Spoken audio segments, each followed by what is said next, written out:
Why would you willingly subject yourself to this? Anyway. This video is made with generous donations from amazing furries, just like you. Hey everybody, and welcome to a brand new Q&A video. The questions I'll be answering today were sent in by you guys on the Discord and also via my Patreons, and Patreons of course will be given priority. So if you would like your questions prioritized in my Q&As, feel free to join my Patreon. The link to that will be down below. Okay, let's get right on into it. First one is from Sketchy Kitty, who asks, yo, random question, what do you think about plush styled fursuits? Do you think you'll ever make a suit with that style? I think they're really cute. I think the really big digi would be really fun to mess around with. I really want to actually use it to learn how to pattern digi a little bit better, because they kind of have these really big chunky legs. Maybe I'll make a plush Sky, we'll see, but maybe, yes, possibly, if and when I ever have time. Oh, what is time? Brain Dead Sam asks, where did you get your mannequin head? I've been trying to find something like it, but I can't. As I've answered before in other videos, Steve-O is an Ed head from Monster Makers. This specific model, I believe, is discontinued, but they still exist in Ed Head 2.0, and it's grey instead of the tan. Made by Monster Makers, which we can get in the US, or Barnes sells it here in Australia. The Storby asks, I want to hear her do her best American accent, haha. Well, actually, I've had a bit of a gripe with American accents lately, because I've been listening to a lot of true crime podcasts. I've been listening to his Unsolved Mysteries, just the podcast version, and every single cop who goes on that show, every time he tries to say the word car or vehicle, they go, and he stepped out of the vehicle. Guys, the H is silent. It's vehicle. Please, vehicle. The suspect stepped out of the vehicle. Bracken asks, have you tried Marmite? You mean the sad version of Vegemite? Yes, and it is a sad version of Vegemite. Vegemite supremacy, all the way, honestly. Kira the Bean from my Discord asks, how much coffee do you drink a day? I've actually just gotten a new coffee setup, which is all very exciting. It's a Gaggia Classic, and it has a bunch of alterations. The steam one's been changed, the drip tray's been altered, he has a little custom tamp thing on the side, a PID, but also with that I got a OCD distribution tool, a really awesome tamp, some jug, cloth, bottomless portafilter, which is so exciting, and I've been really enjoying using it lately. So I've only been making about 1 cup a day, and if my shot comes out dodgy, I use it as an opportunity to just chuck the shot, remake it, because I'm already on ADHD medication, which is a stimulant, so I'm not technically supposed to be having lots of coffee with it, or I will just have a heart attack and die. But I'd say I'd have maybe it's 2 espresso shots worth a day, which is my standard, pretty much keeps me functioning. And I have a mocha usually, or if I'm feeling fancy, I might do some pour over, which I'm getting better at. I'm not very good at it, but I'm getting there. With the setup, we also did get a niche 0, but I've given that to a friend who's wanted that grinder since it came out 5 years ago. So he is that. That's his baby. I can stick with my dodgy Breville one for the moment. That's fine.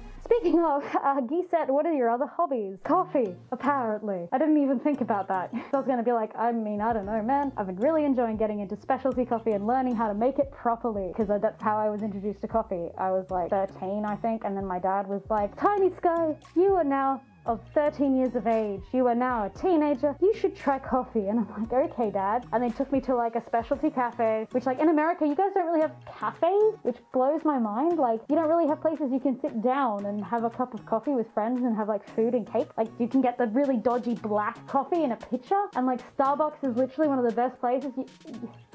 Are you guys okay? Starbucks is awful. I can hear all the angry white girls in the comments, so stop, you're wrong. I remember, that's what I was raised on. I was raised on specialty, and then my friends, I was in high school, I was in grade 8. My friends went, oh my god, you haven't tried Starbucks? You have to try Starbucks. So they took me to a Starbucks. They got me an iced caramel latte or something, and I couldn't drink it. I took 1 sip of it, and I'm like, this coffee literally tastes like coffee itself. Caramel is fine, I don't care about the caramel. I'm having coffee, I want to enjoy the coffee.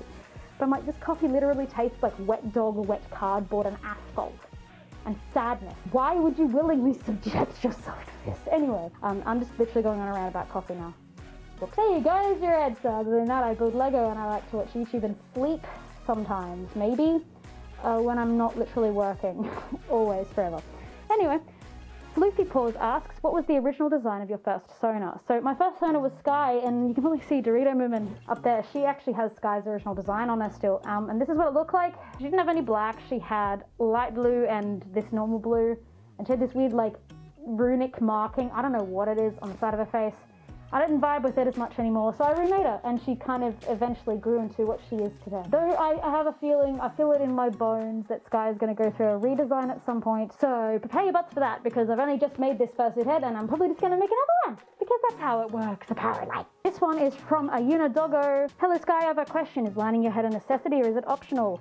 I've been struggling with it and it's not working out for me, so just a question. I'm gonna say it's a necessity because you're sweating things. Yes, you can wear a balaclava with it, and that's gonna capture a lot of your sweat, but there's still gonna be stuff that's leaking through that and getting into your foam, and you wanna protect that foam. And you wanna protect the integrity of that foam. If you're constantly rubbing up against it, it's eventually gonna wear down. It's just nice to have. So I would recommend just keep practicing. It took me a little bit to get it too. It used to be my least favorite thing to do, but now I'm like, yeah, it's okay. But I do have a tutorial on it. If you haven't watched that, go watch it, because that might give you some insight on how to do it a bit easier. But the Ed head, like really, if I have to recommend one tool for a maker, it's that. It just makes it so much easier to tape, cut and neck, anything to do with heads is just so much easier. This one was on one of my like, what I wish I knew before I became a maker or something. Sorry, this is Fluffers XP. Wait, professional furry? Wait, have I been doing something wrong?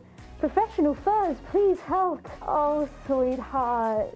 By professional fursuit makers or professional furry, I mean somebody who's making their life, making their living, earning money off the fandom as their full-time job. Professional furries basically just means you are living and working in the fandom. That's kind of what you breathe and see and think. And it has been the case for me for the past like, right about 8 years. Yeah, that's what I meant by that. It doesn't mean that you're less of a furry because you're not professional. Bless those, bless that sweet.